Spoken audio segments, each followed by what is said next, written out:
Hello and welcome to another edition of 310 to Left. Tom, Caron, and Alex Speier in a busy Red Sox dugout on a sunny day at Fenway. Things we haven't seen often over the course of 2025. 310 to Left, of course, is brought to you by our friends, the New England Ford dealers and F-Series, the best-selling trucks in America for 48 years, and the official truck of the Boston Red Sox. Alex, how are you? I'm great. I'm still reeling a little bit from the timing of our last episode when we recorded Julian McWilliams pinch hitting for you. Yes. And I recorded a great interview with Ken Rosenthal talking all about Red Sox roster machinations, the fact that Roman Anthony wasn't up, and of course, like how that related to the rest of the roster. And then immediately after that, or at least a couple of hours after that, the Red Sox end up calling up Roman Anthony because Wilyer Abreu is injured. So, very inconvenient. Nonetheless, still a great conversation that we had, but you were missed. Timing is everything, as we'll find out when we get to Hunter Dobbins in just a little bit. That's our conversation this week. Roll. So how the story, though, right now, is Roman Anthony. Yeah. Monday, I'm told, was the most viewed event in the streaming history of the NESN app, passing opening day this year. Oh, I was going to ask if it was passing like an episode of 310 to Left, but there we are. You would hope, yeah. But you people just don't understand the greatness that you're not watching, apparently. But it had an opening day this year. Yeah. And now it is the Major League debut of Roman Anthony. And that alone tells you about the buzz, the bump, everything that comes with Roman Anthony now that he is here with this team. It's been amazing to watch the call-ups of both Marcelo Mayer and Roman Anthony because they weren't planned, right? There wasn't like a huge opportunity for the hype build-up to happen of, oh, tomorrow's going to be the day, so you have 24 hours to get into the park or know that this is happening. No.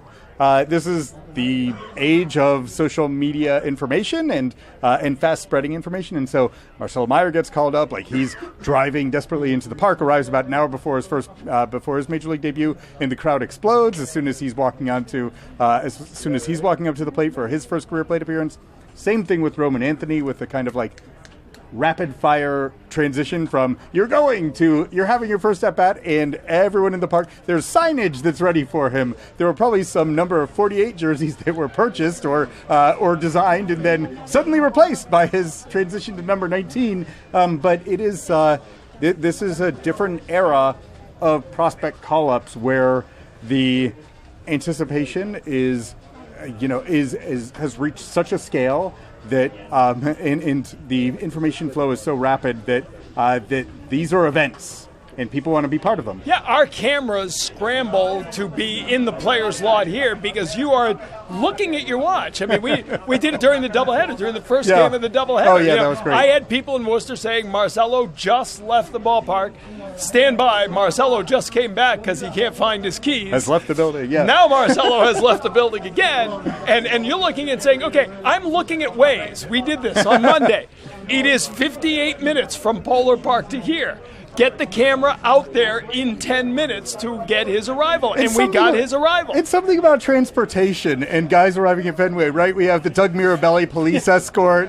We have the Daisuke Matsuzaka, private jet from Japan. I was on the air for 7 hours that day. 7 hours tracking his cross-country flight, right up until he dropped the puck at the Garden that night for the Bruins game. From noon. I came on at noon for a special edition of Sports Desk, waiting to see if he would sign. Then we were told he was on the plane. Then we were tracking the plane. Then FAA told us you can't put up the letters, the serial number of the flight that he's on. Take it down. Shohei, man. The Shohei flight. Come on. That wasn't? The Shohei flight to Toronto? The Shohei flight that wasn't. Transportation is everything. All of which to say is Roman Anthony's here. He is. The car made it. What was it? The youngest player in 60-some-odd years to have 3 RBI in the first 2 games. I mean, just remarkable stuff, right? Didn't get it in the first night, but got the walk and got an RBI. In the 9th inning would have been part of what would have been an exciting win had they been able to win. But it was a game time. He and Christian Campbell, 21 and 22, and they drive in the runs that tie the game in the 9th inning. Then the next night, a great piece of hitting, slapping it down the left field line for a 2-run double. His mom crying. I mean, it has been everything you could possibly want in the Roman Anthony debut. There's been so much to it, right? And Tom is worked up, so this is exciting. But there's a reason for that, right? Like, because you hear I've gotten to see a lot of it with Roman Anthony moving through different levels of the minor leagues, starting with when he was not performing in Salem, at least at the surface level, but everyone was saying, holy cow, the swing decisions that he's making, how hard he's hitting the ball as an 18-year-old, this is insane. This is a very special combination, and then it keeps building and building and building. And you saw those elements in just that span of 2 days where it is the patience, where he's earning a walk in his major league debut, which is not always something that's easy to be able to control the pace of the game. And in that moment where the heart rate is certainly, should be at least, elevated in that debut. Plus the ability to hit the ball extremely hard. As you've pointed out, as everyone has pointed out, hardest hit ball in that game among all of the major leaguers was by Roman Anthony in his major league debut as the youngest player in the major leagues. We should have asked Shane Baz how hard he can hit the ball. He would know the best, and might he have literally hit it off Shane Baz. Might have the seam marks to prove it. And then you saw a nice up the middle approach later in the game and a critical at bat that drove in the run. And then the next day you did see adjustability in the swing when he was able to stay with a 2-strike pitch and be able to have a game plan for he is going to be working me away, and so I am going to be looking in that situation to shoot the ball to left field. So you're able to see a little glimpse of the hitting acumen. That doesn't mean he's going to be slump proof, but it does mean that you're getting little glimpses in a very compressed period of time of why there is such high regard for Roman Anthony at such a young age. By the way, I've never seen another player in his first game with his family whose family got those seats. That tells you something, doesn't it? Usually Port Jamai is like up in the shadows of Section 21 looking around for the family. Not hard to find them here. Yeah, this one, Roman was able to find them too. Remember when Daniel Nava talked about how he had been, in his major league debut, looking around to try to see where his parents were sitting in the on-deck circle, and Tito was like, I don't know if this is going to work. and then, of course, it worked. It worked. One pitch in. Yes. But then, here you look down at your manager, and by mistake you look at your dad. Who's giving, there's Anthony. The thing that sort of strikes me now as we move forward is, I don't want to say more pressure, but the team now needs to win. There's no more storyline that's going to hide. Up to now, it was like, they're struggling. Bring up Anthony. Yeah. Oh, it's struggling. Right. They should bring up Mayer. Right. Before that, they're here. You have essentially fired your bullets at this season. He batted 5th in the opener. Yep. 5th, 6th, 7th were 21, 22, 22. It's here. The future is now. And again, that what they do this year, what they do the next 4 months, won't determine their careers. Right. But it will determine this season. And Marcelo Mayer has been here for a lot of losing baseball. Yeah. Right? And what you'd really like to see is these young guys experience winning at the major league level. And so it's all there now. You got to start doing it. And you're almost, there's an element to this group. They obviously also have established veterans, but where you are asking the youngest players on the team to kind of help shape that culture of winning. Very interesting dynamic. We saw it in play in 2015, 10 years ago, when there was a game at the beginning of the season where up the middle, after Blake Swihart got called up for his debut, and I talked about this at the time with bench coach Torey Lovello and with John Farrell. Behind the plate, you had young Blake Swihart making his big league debut. At shortstop, you had Xander Bogaerts, who at the time was, I believe, 21, and then 22. And then in center field, you had Mookie Betts, who was 22. Jackie Bradley was down in the minors at that point, and there was variability to the performance there. And that was a team where it took a while for them to find their footing. They didn't truly find their footing as a team. Xander Bogaerts and Mookie Betts were actually doing a great job in the first half of that year, gaining their footing, but that was their second big league season. And then the culture of winning came from younger players starting in August of that year. So this isn't something where this can be something that comes quickly. With the Orioles in 2022, you saw it happening very quickly after Adley Rutschman came up with a young group that had won together in the minors and developed together in the minors and could believe immediately in their ability to compete in the AL East. They became a winning team, not a playoff team, but a winning team. We'll see where this goes. It is a fascinating dynamic, and we'll see. When you rely on youth, there's a lot of uncertainty to it. And we'll see how Alex Cora manages this, right? That's no coincidence that Monday night that game ended with both Roman Anthony and Marcelo Mayer having been pinch hit for. Yeah. And that probably, I'm assuming that never happened to the Mariners, where both of those players were pinch hit for in the same probably game. Either of them in any game, barring a workload management situation. So that's the balance, right? Yeah. I mean, that's, he's making moves to win that at-bat, to win now, but you are trying to develop players who you think are cornerstones of the future. That won't be an easy balance at times. Yeah, the in-game part is definitely difficult because, yes, you have both Romy Gonzalez and Rob Refsnyder have been elite as platoon contributors against left-handed pitching. On top of that, in the big leagues, you have a caliber of left-handed pitching that Roman Anthony and Marcelo Mayer have never seen. So Roman Anthony had one at-bat in that debut against Garrett Clevenger, right? He saw a 96-mile-an-hour fastball and a 97-mile-an-hour. Care to hazard a guess as to how many pitches he had seen of that velocity in AAA this year? Not many. One. He had seen one, and it was a take.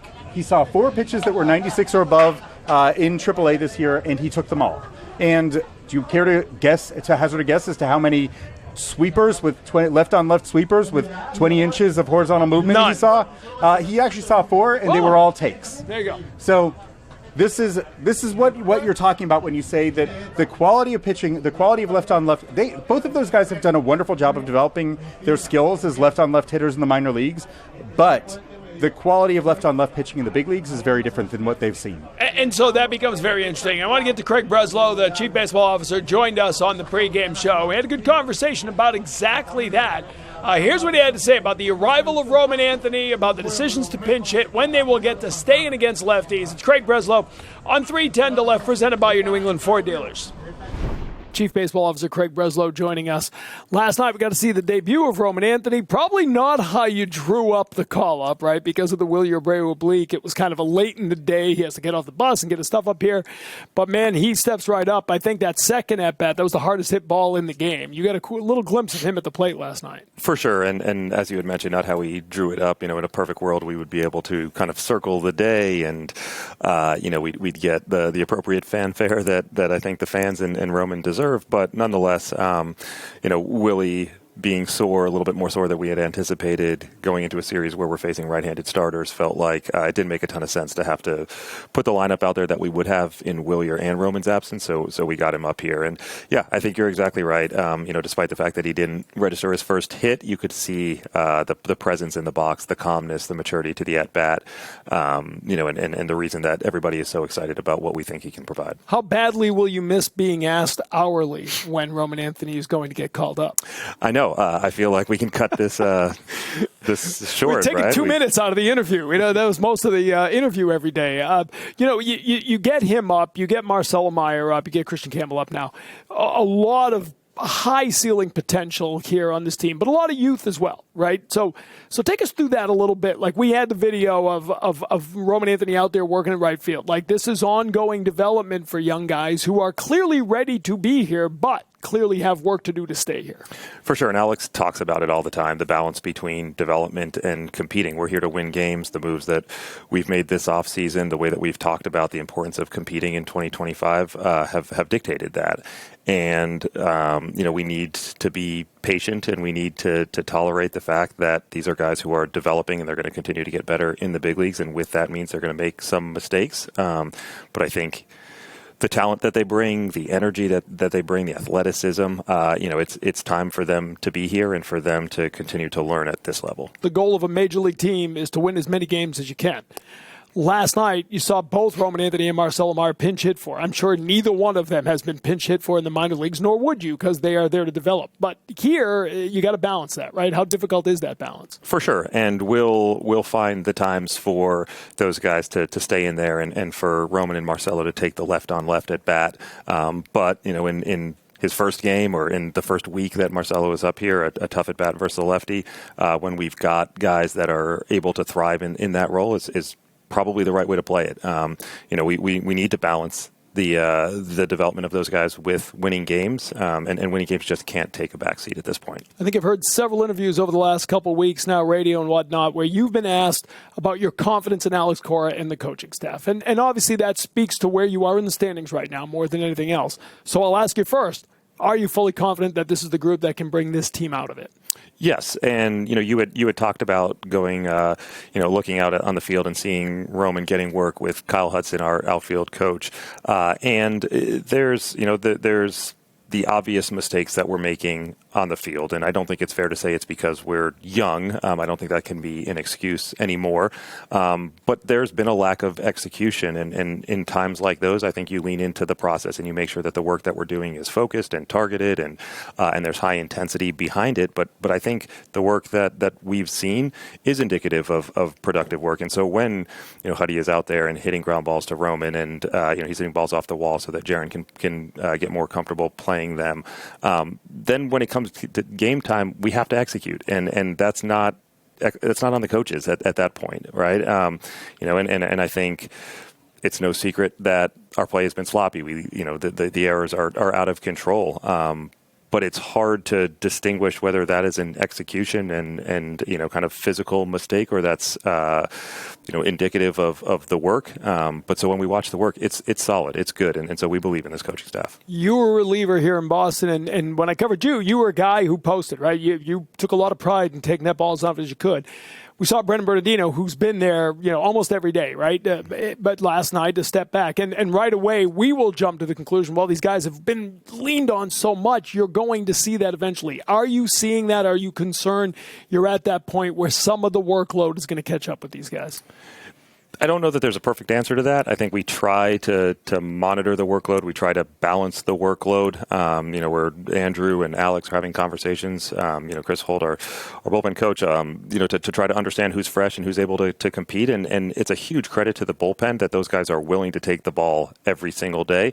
And we have to make sure that we're putting the guys in a situation where they can be successful. And, a lot of that goes back to consistency from the starting rotation. And if those guys can pitch deeper into games, then it gives the bullpen a chance to catch their breath and reset. We were talking about it a little while ago. You have a large number of pitchers who are either coming off recent injuries or going through some things, and so we seem to, like Giolito tonight, we're talking a lot about a guy who's still trying to find his way back.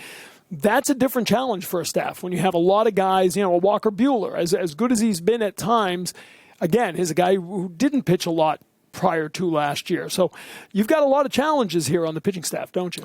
For sure.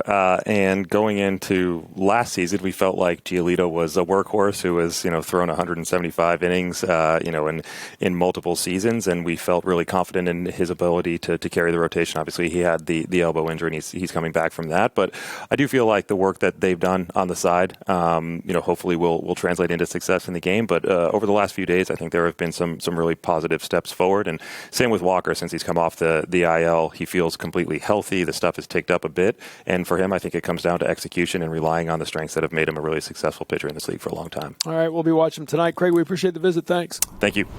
Well, clearly the work Kyle Hudson's putting in with Roman Anthony paid off, because day two he made a spectacular catch. Above average play. For right. Day one, it got by him. They didn't really have time to work before the game. But it's interesting, right? Because we're back to what we've been talking about the last few years. Even though the prospect ceiling is higher and the prospect talent is probably higher, you're back to developing and playing to win all at the same time. It is also an interesting dynamic with the Sox outfielders in particular, because that is a group that was really good last year, right? And that led baseball in statistics like defensive runs saved and in StatCast runs prevented. And they're actually at the top of the list again this year, in part because philosophically they're pretty committed to the idea of being aggressive in order to shut down 90 extra feet. And so with that, there do come some misplays on like super aggressive throws. Sometimes those are mistakes, and those can be coached out.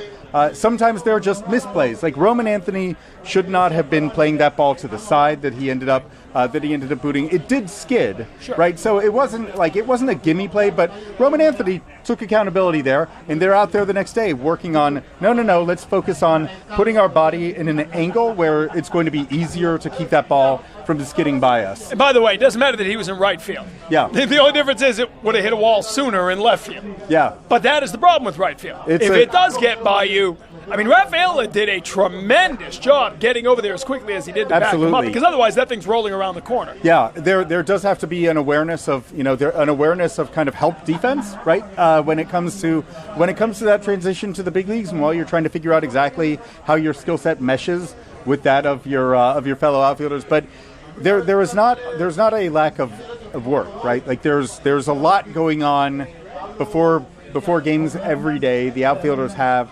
a pretty significant routine working with Kyle Hudson on a daily basis. In fact, I had a brief chat with Roman Anthony today where it was entirely dependent on, he was like, I've got to find Huddy. And so there's the work is happening, but there also is a reality, which is he's 21.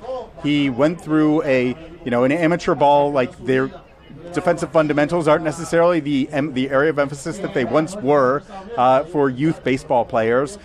So there's probably more of a gap that has to be closed in professional baseball. However, he's flying through professional baseball in coming through as a high schooler in less than 3 years from when he's drafted, and so there's less time to develop the skills that are missing. All right, so he gets his first series with the Rays. Then he gets the Yankees come to town. Marcelo Mayer hit his first home run against the Yankees. It was an interesting weekend down there, a lot of offense.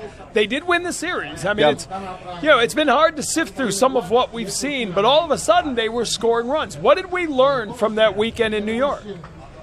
I mean, I think it's a reminder that the lineup is not one thing or another. For me, at least, there are going to be periods of roller coaster lineup production. I think in part because there is youth, but I think that when you start to see the right-handed hitters contributing, especially when you see Trevor Story and Christian Campbell. Yes. Like Christian Campbell had a good series in Yankee Stadium as well. A couple of multi-hit games. That was pretty significant for him. When that happens, then the Red Sox can suddenly look like they have a deep lineup. And when it doesn't happen, then they can really navigate the rest of the lineup pretty carefully and be very particular about how they attack Jarren Duran and Rafael Devers at the top of the order. So a great deal is dependent upon production from the righties. They got it. They're probably hoping for more soon as Alex Bregman tries to figure out how quickly he can ramp up.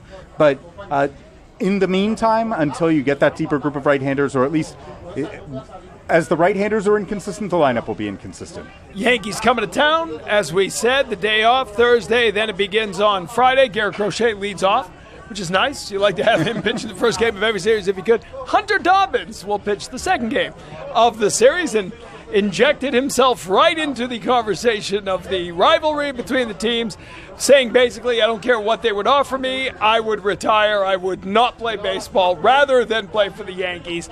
Became quite the topic of conversation on the ESPN Sunday night broadcast. Then ensuing stories came out that maybe some of the reasons why, he said, weren't quite holding up to scrutiny, the fact-checking. We'll talk about that in a second, but let's begin by talking about Hunter Dobbins. With the conversation coming up with him in a second, I keep calling him fearless. I think fans love the way this guy has kind of come up, given the opportunity, and attacked hitters. It's pretty impressive for a guy whose path wasn't necessarily the clearest one. He hadn't been regarded as kind of a top prospect within the organization and didn't have a lot of hype. But there was a lot of self-confidence throughout the course of his career, starting from the point when he was drafted.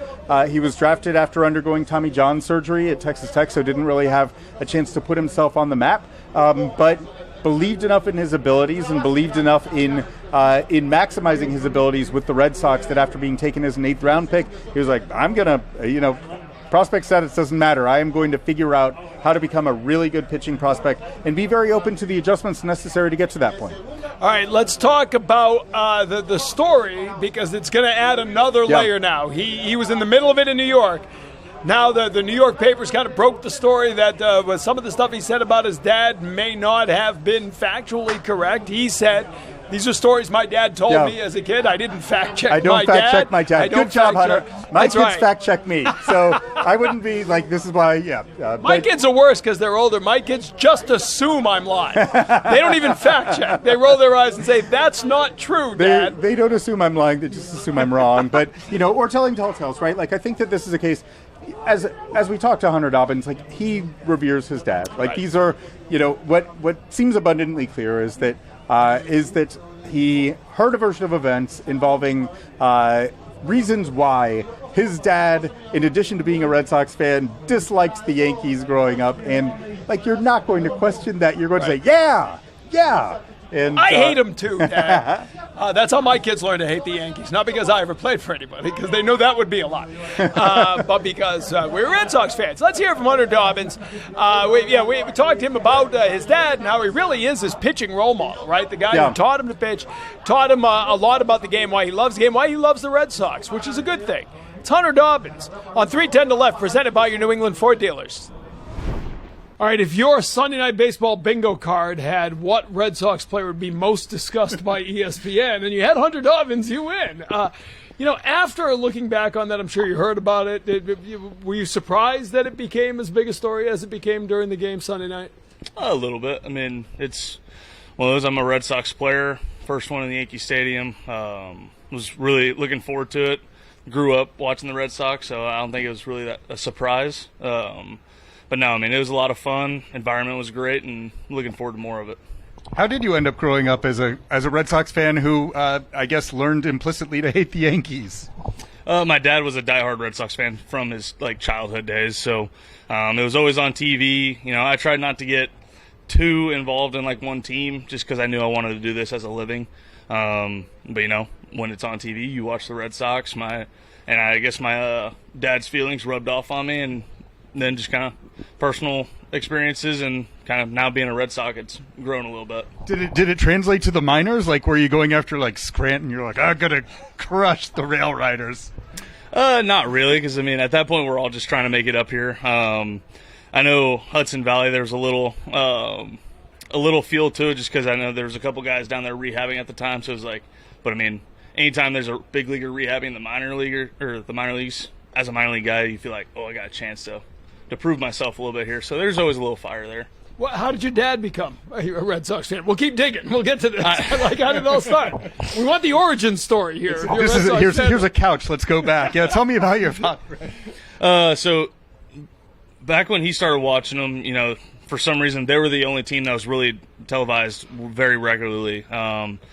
So he watched them from his young days, fell in love with the players, fell in love with the stadium. Then kind of when he got older and was doing some work, he was up here a lot, loved this city. And so I think he just kind of was a natural building of fandom. Did you ever get to come along as a kid or anything? Had you been to Fenway as a fan? No, my first time being in Fenway was we had an off day in Portland, and the Astros were in town, so a couple of us Texas guys were two birds, one stone, let's go experience it. But that was my first taste, and that was 2 years ago. So the first full experience was when I got to walk out of this dugout and go make a debut, though. It is worth asking, given that your family did have this interest in the Red Sox, how much did that mean to you to be drafted by them? And particularly, I think about it as you were in the middle of rehabbing from Tommy John at that point, right? And so you don't have to come out at that point. You don't maybe it's in your best interest to keep rehabbing and for another year in college. Was the organization, did that help sway your decision about when you wanted to start your professional career? Absolutely. Just getting drafted by the Red Sox for everything that my dad had sacrificed to raise me. Including he retired because he wanted to be a dad.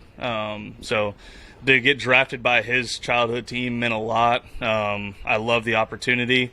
And then come draft time, kind of to your point, it was I was kind of on the fence. I really only got to play one full year of college baseball in my 3 years there because of COVID and then Tommy John.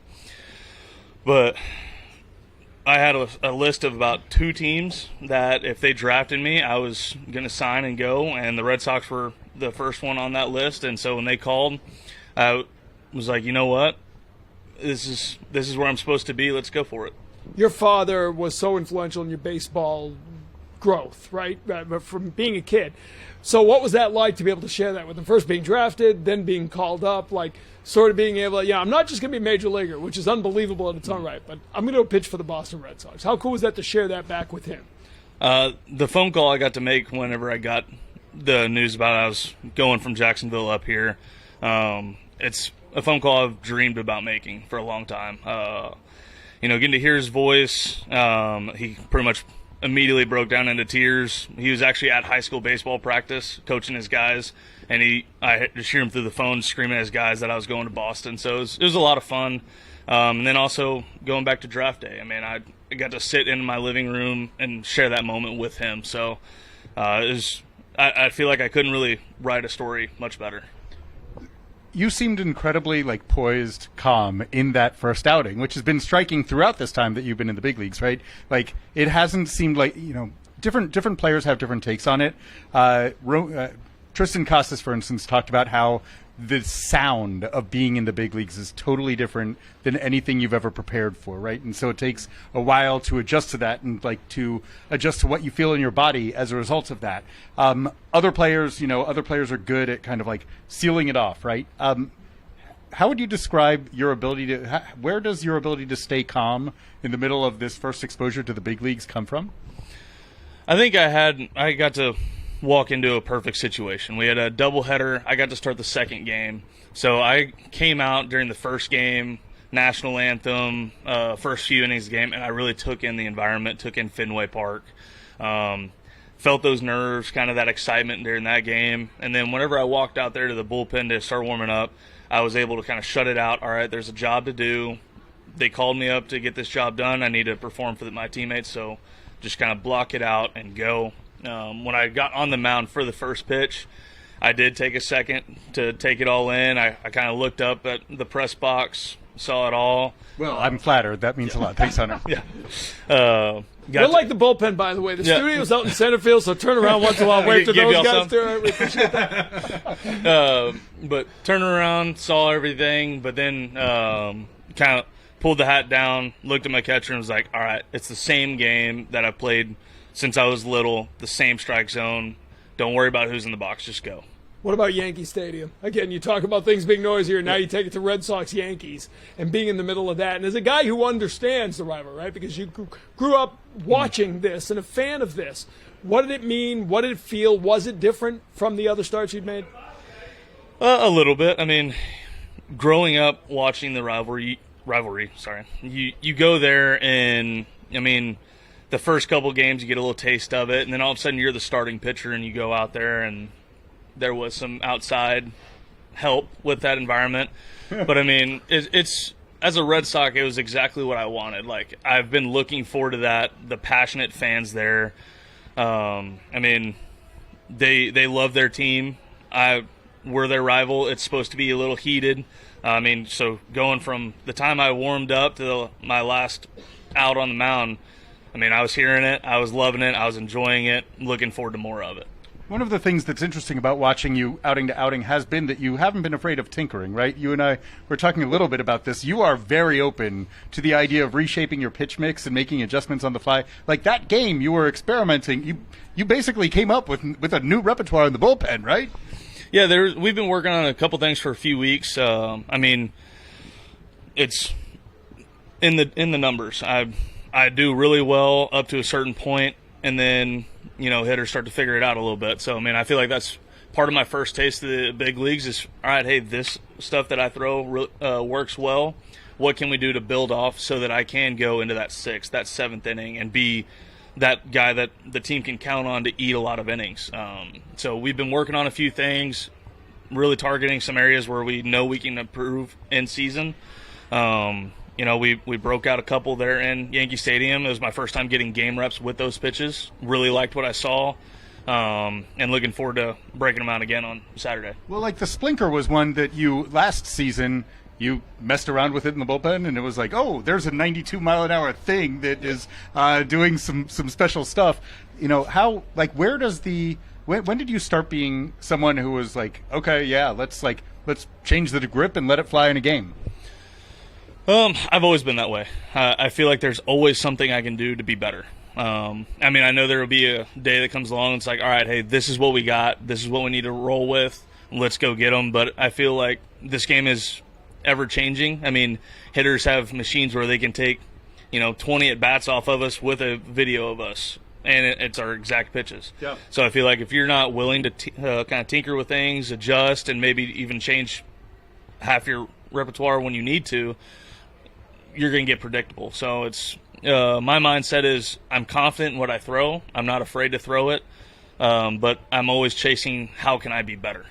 I've heard several analysts use the word fearless, talking about the way you approach the game, the way you pitch on the mound. And first of all, what does that mean to you when you hear people who've been around the game a long time saying that? And secondly, is that always kind of who you've been, whether it's a fastball inside, doubling down on a pitch, just you are kind of fearless watching you pitch out there? And is that just part of your DNA? Is that who you are?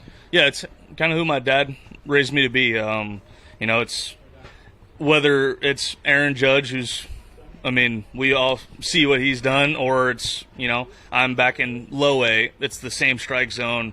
Whoever's standing in the box, I have to execute my pitch. I'm not afraid who's in the box. If I execute my pitch and throw in a location, the best hitters in the world are going to still get out 7 out of 10 times. So, that's my whole mindset up there is I'm going to challenge guys.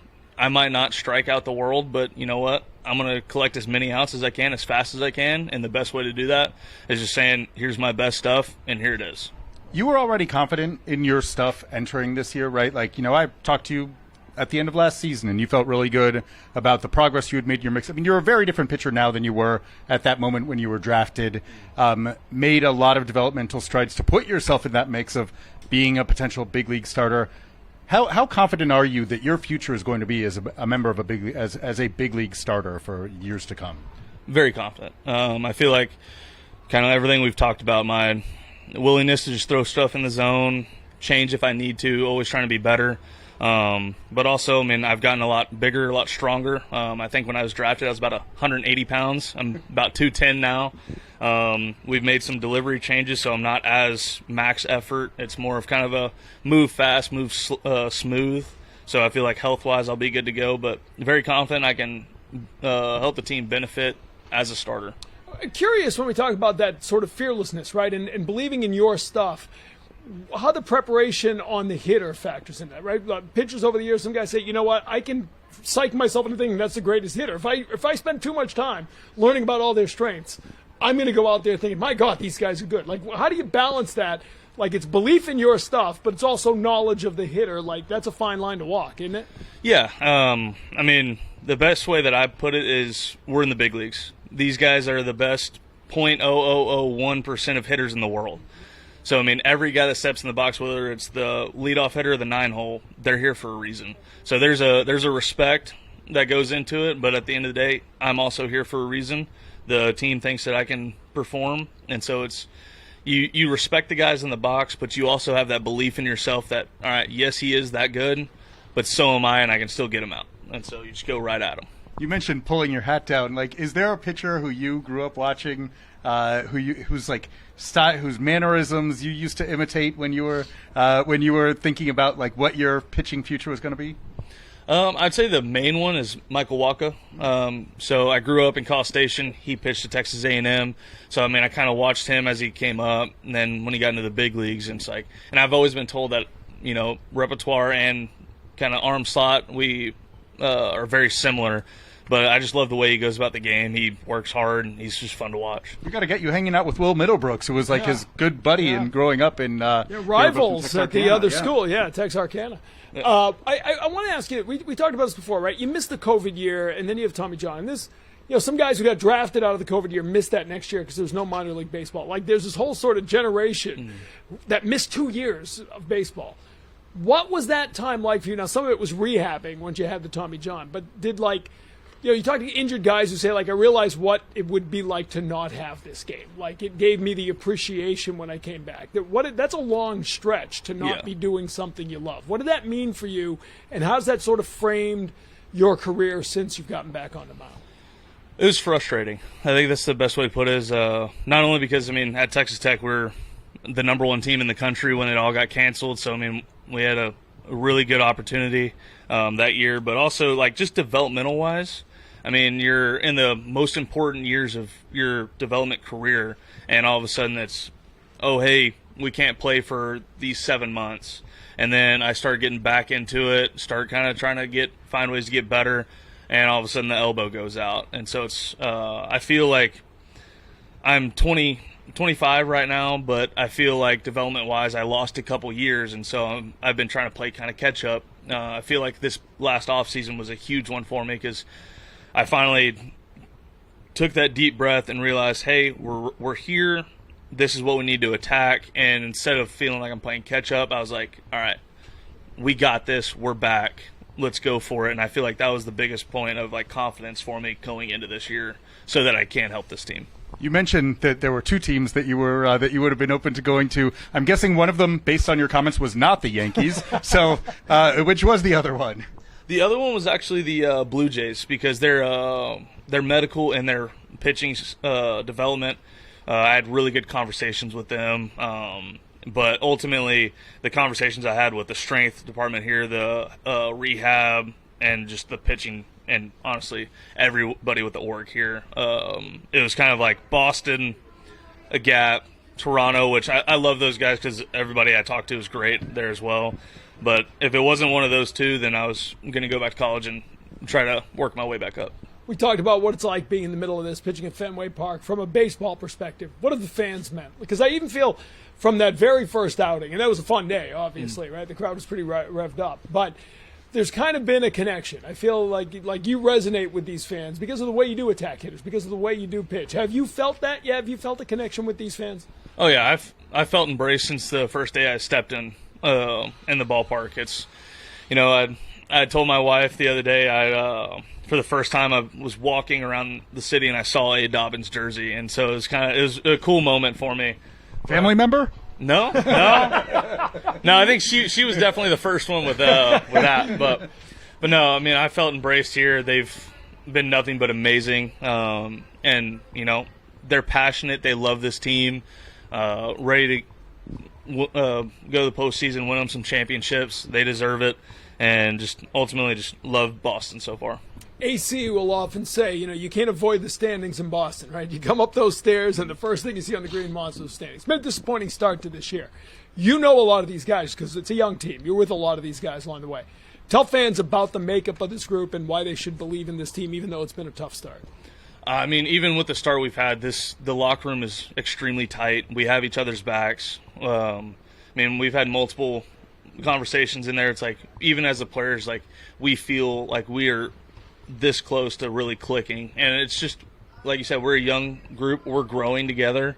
We have some amazing veterans in there leading the charge. You have Bregman, Giolito, Buehler, even Crochet, to a lot of us guys that are up here for the first time, he's teaching us, he's kind of showing us the way.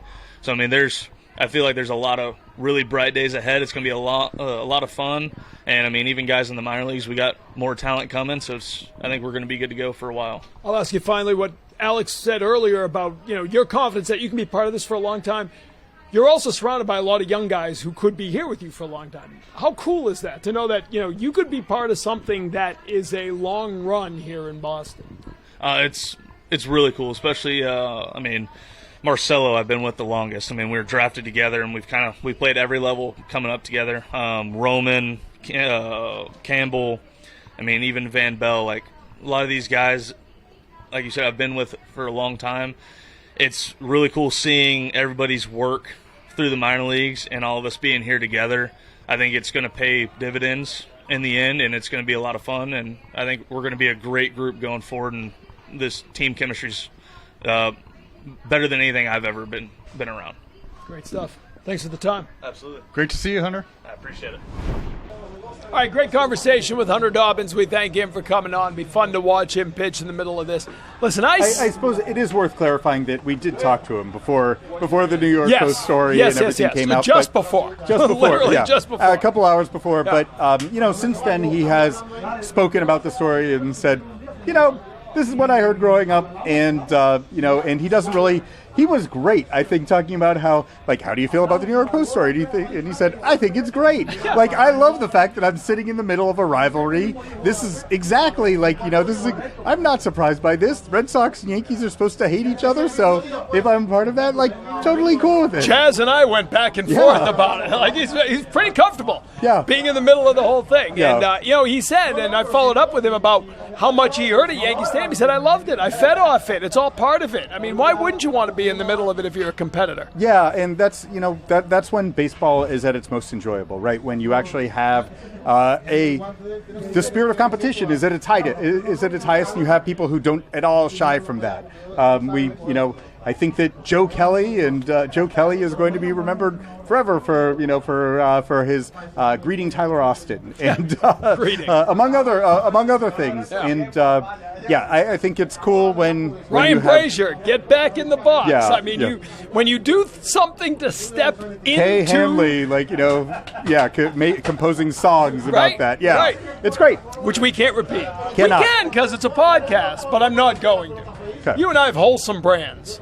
Clearly, yes. There will be a Nessun Plus channel eventually. Minus? Nessun minus? Yeah. Might be Nessun minus. Nessun minus. We'll undermine the whole thing. Yeah, it will not be the most streamed event in Red Sox history or Nessun history. Okay. Or if it is, we're probably one of us is losing our jobs. West Coast looming. Yeah. Long one. Big one. 9 games. Yeah. Right, it goes Seattle, San Francisco, Anaheim. Is that correct? That sounds good to me. I believe that's the order. Yeah. I believe that's the order. Late games, I'm not working most of them. Adam Pellerin, thank you. But I mean, this was a crucial stretch because of all the American League East top competition, right? The Yankees, the Rays, the Yankees. That was about not falling too far behind. You and I have done this long enough. You've probably watched this long enough to know that weird stuff happens on the West Coast. Season can fall apart for no real reason. But you can also come together. We've seen teams go out on the West Coast, go on a run, and come back with that momentum. Both 2004 and 2013, those teams dominated on long West Coast trips that were thought of as like, okay, this is the tripwire. Nope.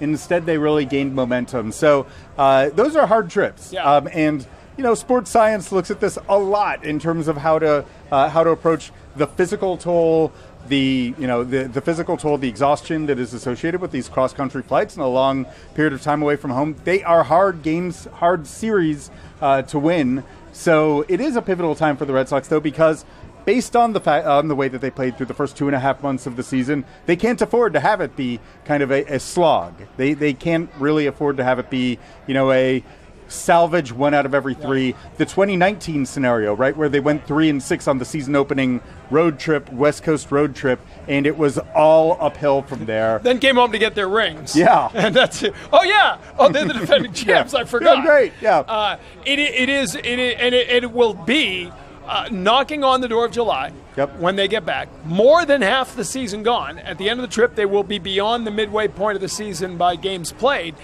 And now you're talking about the trade deadline. Yeah. And when they come back, we'll be talking about, are they adding? Are they subtracting? We know straddling the middle road does not always help, so you probably got to be one or the other. We'll have a better idea by then. And how far in to push, right? Because Craig Breslow has talked about it, I think, with you yesterday, with you on what we already aired. They still prioritize 2025. Yes. But the question is, how much of the future do you push in on that? What level of prospects are you willing to discuss in order to reinforce 2025? And that's based on record. Well, that's right, because even if they are in on 2025, if they have a really bad 2 weeks from where we sit here, you might be looking at some of the one-year contracts saying, even if we're adding in some areas, we may remove in some areas. Sure. Right? That's a high and bloom. I'm going to trade a couple guys that I can trade, but I'm still going to try to stay in this year. That doesn't usually work well. Which, though panned, actually, sure did net Wilyer Abreu in a pretty good move. That's right. But yes, this is we're getting to the point where individual series start to get amplified in terms of defining that balance between present and future in interesting ways. Are you going on the West Coast? I am not At all? No, I'll See, just that's be. a veteran. I have to stay back to host a lot of episodes of 310 to Left while you are you are on hiatus. I'm not going to the West Coast or in studio or any. I will be here for the Seattle series. We'll get it started. Noted. We'll get it started. And then Adam Pellerin, the host you deserve for the West Coast. All right. We'll do it again, though, soon. Sure. Next week. That sounds great. Midweek, I'll miss the Monday when golfing. The MS It's shocking. It's What an is shocking? MS. Okay. I'm helping out people who need help by golfing. That is a fantastic cause, and I'm really Gus glad. Quattlebaum from the Red Sox putting together a great event. That's awesome. It means a lot to him, and so we'll do that. Okay, then, you have an excused It's absence. an excused Tom. absence. Thank you. I appreciate that. All right, that does it for this edition. I hope you enjoyed it. We did. And we'll see you again soon. For Alex Speier, I'm Tom Caron. For all our hardworking men and women behind the scenes here at NESN, we'll see you next time on 310 to Life, presented by your New England Ford dealers and F-Series, America's best-selling trucks for 48 years, and the official truck of the Boston Red Sox.